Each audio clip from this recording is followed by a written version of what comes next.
On the cold winter night, you got up and put a blanket on the bed so that wouldn't get cold.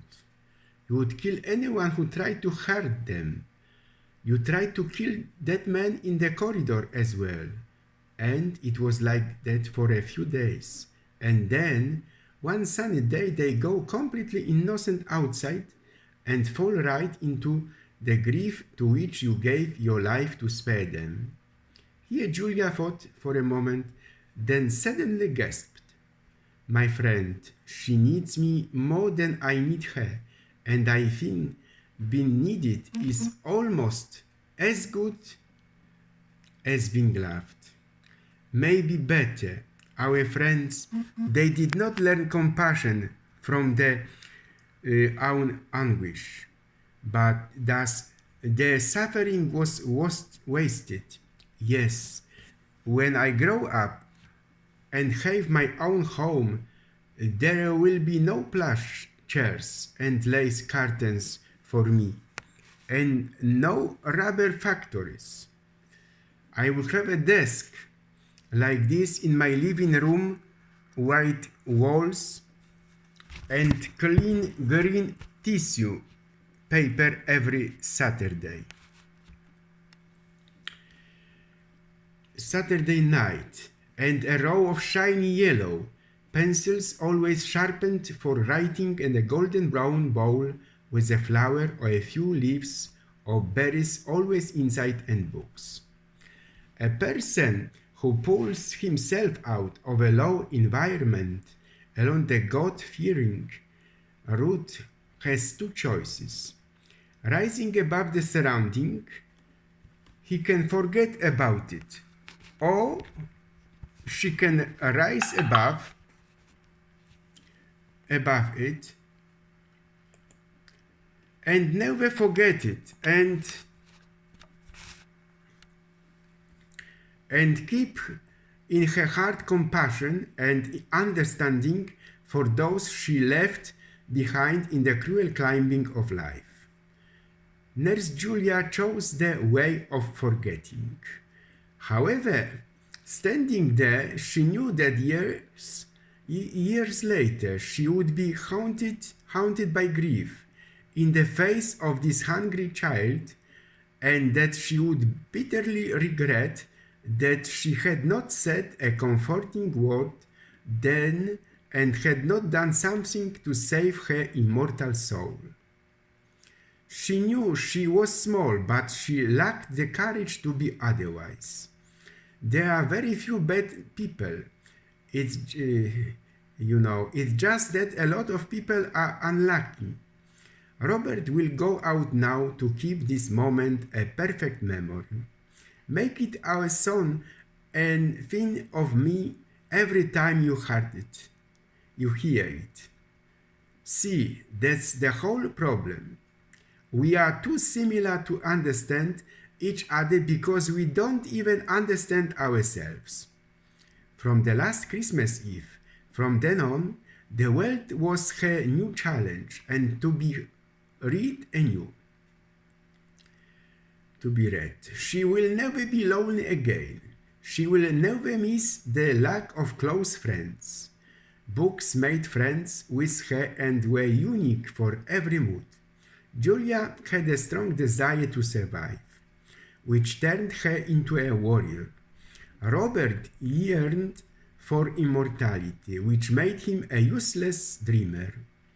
And that was a big difference between the two who loved each other so much. There is a tree growing in our neighborhood, Brooklyn. Some people call you the tree of heaven. No matter where its seed falls, it creates a new tree that reaches heaven with difficulty. It grows on plots of land and neglected rubbish bins.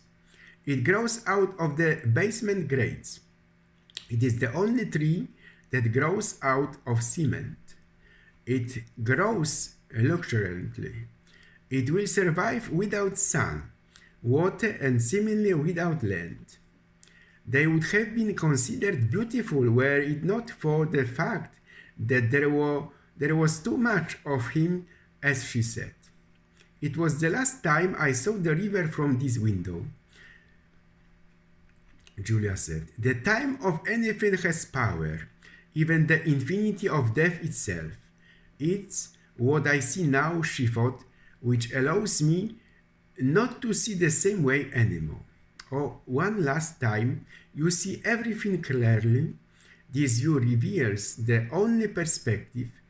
It is as if someone had switched on a magnifying light at once, and you got set because you weren't able to hold it tighter when you had it every day. One day you will remember, Robert, what I said and thank me for it. Julia wished the adults had stopped telling her about it. The burden of thanks in the future already burdened her, and now she figured she would have to spend the best years of her femininity hunting people to tell them they were right and thank them. No, I don't want to need anyone. I want someone to need me. I want someone to need me.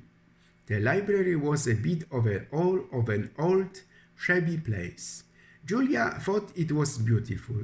The feeling she had about this was as good as the feeling she had for the church. She pushed the door open and entered. She liked the combined scent of worn leather bindings, library past, and freshly inked stamped pads, then the smell of burning incense in a large mass. Most of the women had one thing in common. They felt great pain when they gave birth to their babies. This should create the bond that holds them all together. It should make them laugh and protect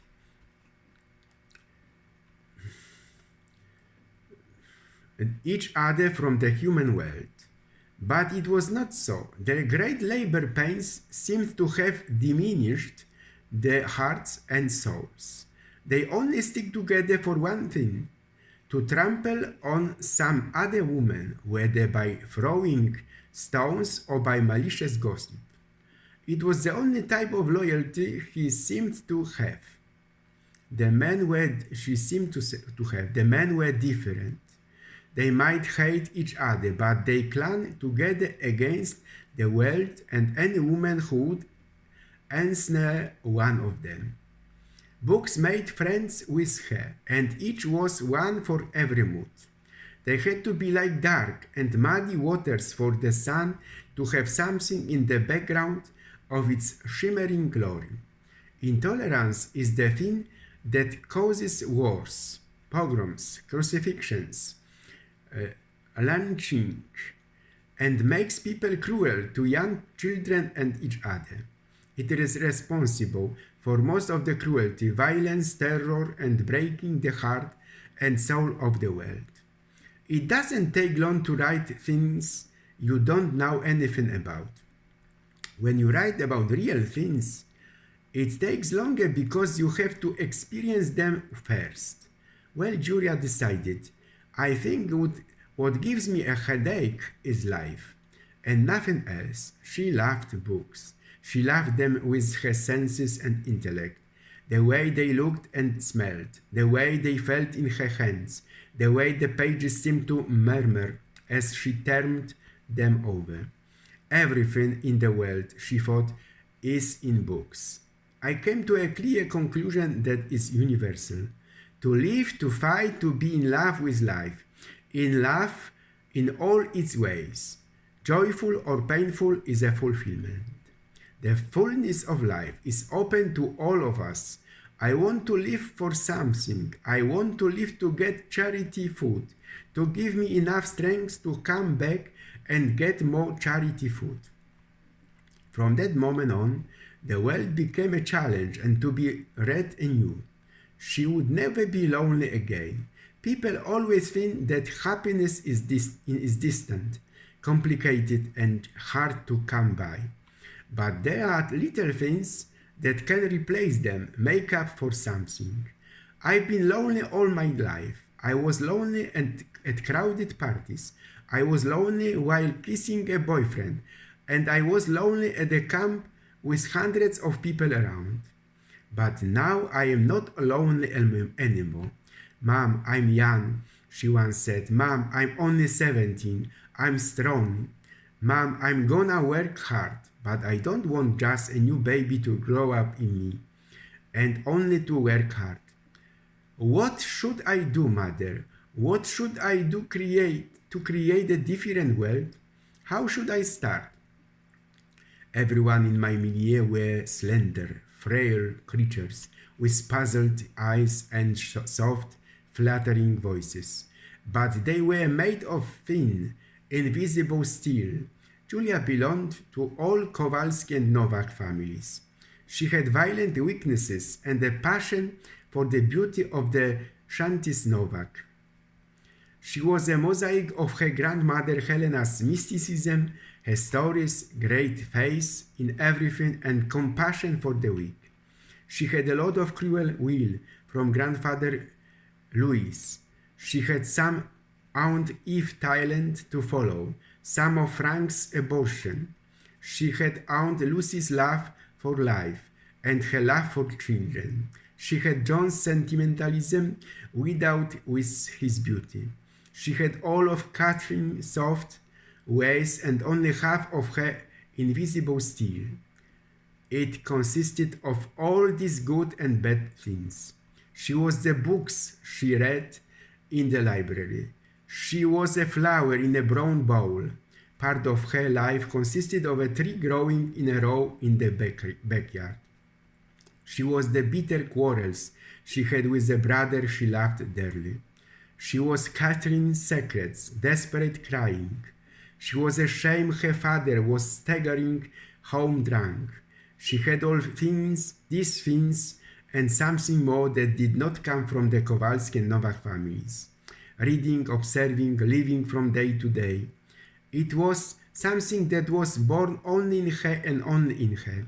Something different than anyone else in the two families could possess. This was what God, or whatever his counterpart, puts into every soul that receives life. One other things, such as the one that makes it so that no two fingerprints are alike on the face on the earth. People always think that happiness is distant, complicated, as I said, and hard to come by, she thought. However, little things can make up for it. For there's a place of refuge when it rains. Among those little things is a cup of strong hot coffee, and you are in a mood. For a man, a cigarette for satisfaction, a book to read when you are alone, just to be with someone you love. These little things make you happy. The difference between the rich and the poor, Julia said, is that the poor do everything with their own hands, and the rich do things by the cobwebs of the hands of the world. In the future, when something happens, say exactly how it happened and write it down as you think it should have happened. Tell the truth and write a story. Then you won't be wrong, but the pencil sheet